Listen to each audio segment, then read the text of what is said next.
Welcome to the OnlyFans Secrets Marketing Podcast. The goal of this podcast is to help both new and established OnlyFans creators learn the basics of online branding, marketing, and promotion to help you make more money with your content and maximize your time online. My name is Richard Lewis, and I have over 20 years of internet marketing experience. So let's get started with today's topic. That topic is evaluating your OnlyFans statistics.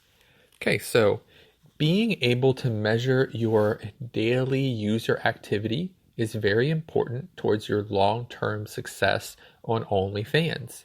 In this episode, we'll go over what statistics are important to keep track of, as well as what your stats inside OnlyFans mean.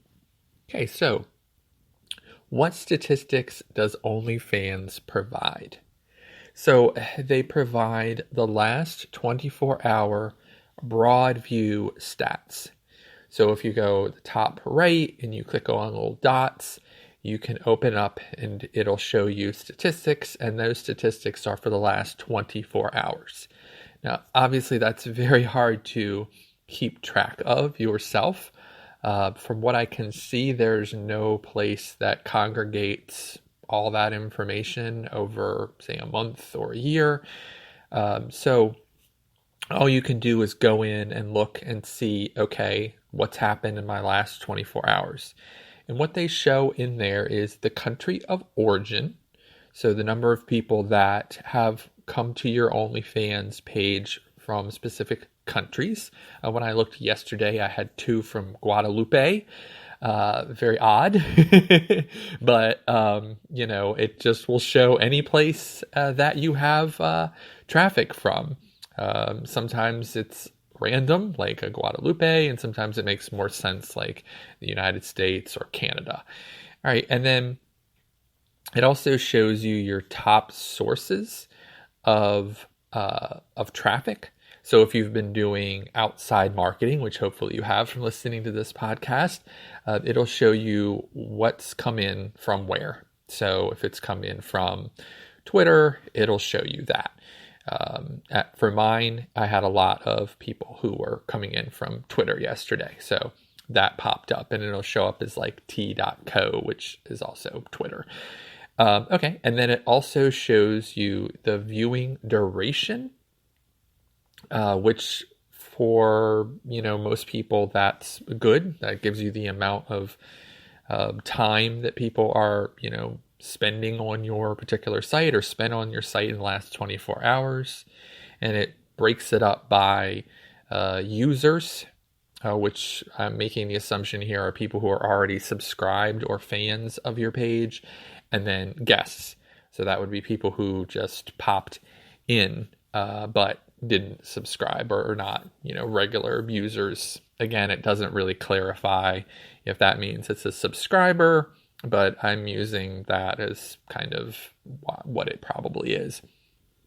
Okay, so that information is really broad, not super helpful, but it's better than nothing. Certainly the top sources is very helpful, being able to see what information comes in. They also have a kind of a warning at the top saying that some statistics might be estimated or, delayed. So again, use these stats as a guidepost, but not as, the God's honest truth kind of thing. So, basically just use this as something. So you also get post statistics. So you get, your purchase amount. So purchases, which is good based off of that particular post. You get the number of views that your post got, in that basically overall. So it doesn't give you, so if you posted yesterday, I should mention, it gives you the lifetime of that particular post. So it's not just within 24 hours. But obviously, if you posted it yesterday and you're coming back to it, you're going to see just the last stats. But if you were to go back to something that you posted a month ago, you'll see, the congregate. So it's giving you a congregated view of everything. So you also get your unique views. So unique viewers. So that's basically, you're seeing the total amount of views and then the amount of people who were unique, which basically means, they could view it several times, but a unique viewer is just one individual or one IP address, however they're looking at it. I'm assuming it's IP address that looked at it. And then you also have your likes, which you see outside without having to go into the statistics. You can see the likes just right underneath, but it's still helpful to have that. And then the number of comments, instead of just the comments underneath, it shows you the number. It shows you if you received any tips on that particular post. It shows you the duration, and what I'm getting from the duration is the amount of total time. I had, when looking at different posts before doing this podcast, I saw some really random things in duration where it was kind of harder to see whether or not they were taking all, total number of minutes that anyone had spent on it. That's what I'm getting from it. But then I had another one where it seemed more like it was just a, duration, just a short duration. So I'm thinking it's the total amount that anyone has spent on that particular post, congregated all together. And then there's average duration. This one's more important because it shows you how long someone is actually, spent, or the average person spends on that post, looking at that post. I'm assuming having it opened. Again, it's hard to really gauge here how they're tracking it. If they're tracking it from when someone scrolls down and sees it, because someone could scroll down and see it without having to necessarily open it up. Obviously, in something like Twitter, they break this down. Basically, it's like someone has opened up the image, or if it's just counted as an impression if they haven't opened up the image. So I'm assuming here it's just someone having opened it up. And you get a line graph at the top as well, showing you the fluctuations of this information. So, if you have more likes on a particular day, it'll, loop the line, higher, and then it'll go down. Okay, so honestly, most of this is hard to measure from what OnlyFans gives you. I get the feeling that they wanted to give you something, but didn't really want to invest in, high-end analytics like Google might. But they're giving you, you kind of basic statistics, which is, again, better than nothing and somewhat helpful. Because it would be impossible to get the stats anywhere else. So this is what you get, and I guess you should be kind of happy about it. All right, so what stats can you get from social channels? Now, this is much better because these companies have, spent a lot of money on these statistics. And the reason the social channels spent the money on these programs is because they'll make money from it, meaning they're trying to sell ads to other people. And, by selling those ads to those companies, they take in revenue. So the more that they can give those companies about what people are doing with their advertisements, the more money they're likely to spend. So this is why something like Twitter or Instagram might have very high level stat information, while something like OnlyFans does not, because there's not a lot of incentive, again, for them to give you tons and tons of statistics. So in most cases, you need to upgrade to a pro account to get good statistics on a social channel. For almost all of them, they'll let you upgrade without questions.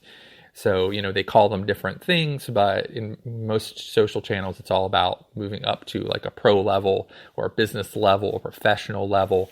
And at that point, you're going to be treated like someone who, is the same as, $1 million company that's trying to promote on that social channel. So they start treating you that way. If you just have a regular account, then you're not going to be able to see the kind of, good stats that you want. Okay, so I'm just going to go over some common social channels. Instagram has something called Insights. Insights will show you your accounts reached. So that's number of other Instagram accounts that saw your post, content interactions.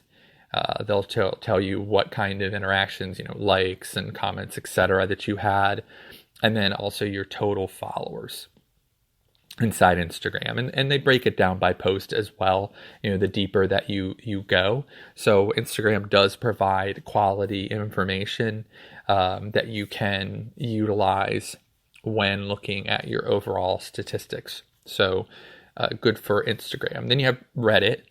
Reddit, not as clear.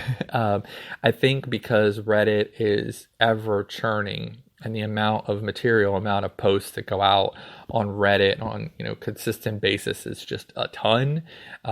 You're basically looking at, did someone upvote your post or did they not? If they didn't, that's pretty much what you're getting. Now, I did find a site called redditmetis.com, and that's Reddit and then metis.com. That will allow you to put in your username and on Reddit and then get pretty good statistics as far as what you've been doing, what your posts have done, and it's free. So, if you're curious, if you're using Reddit all of the time, but all you're getting from Reddit is, hey, I got upvoted or I didn't, what's happening, it's, this site is tracking your username and your activity on your username and kind of does what, something like an Instagram Insights does for you for free, just because Reddit is awesome and filled with wonderful nerds who love to make these kind of sites that allow you to be able to track what you're doing. So much appreciated to whoever created that site. But, there's very little stats that you can get so much from Reddit despite the amount of effort that you do. And there's also, subreddits that people create. And if you have a subreddit for yourself, you can also look, online for, subreddit stats as well. Okay, so for TikTok, TikTok does have a pro account. You can go into your settings and upgrade. It does take a few days to kick in, so you want to go ahead and upgrade it as soon as possible.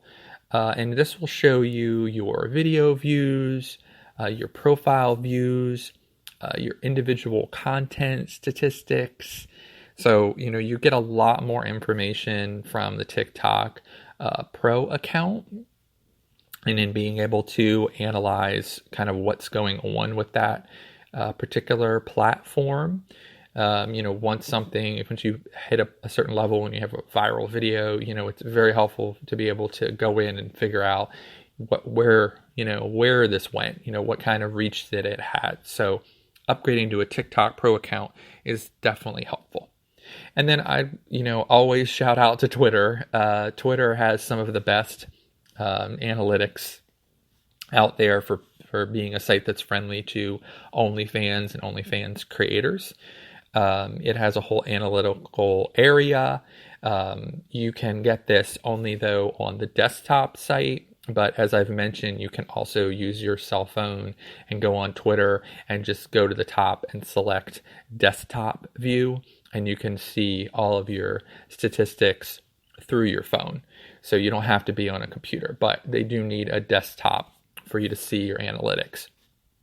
And what your analytics will give you on Twitter is your tweets, your tweet impressions, your profile visits, your interactions, your followers. It'll show you everything. And it'll give you a breakdown. It even shows you your follower that has the most followers. It gives you a lot of information, and you can break that down by week, by month, over a couple of days. Very helpful to be able to see that, and it very easily shows you, your percentage of that you've moved up or down right next to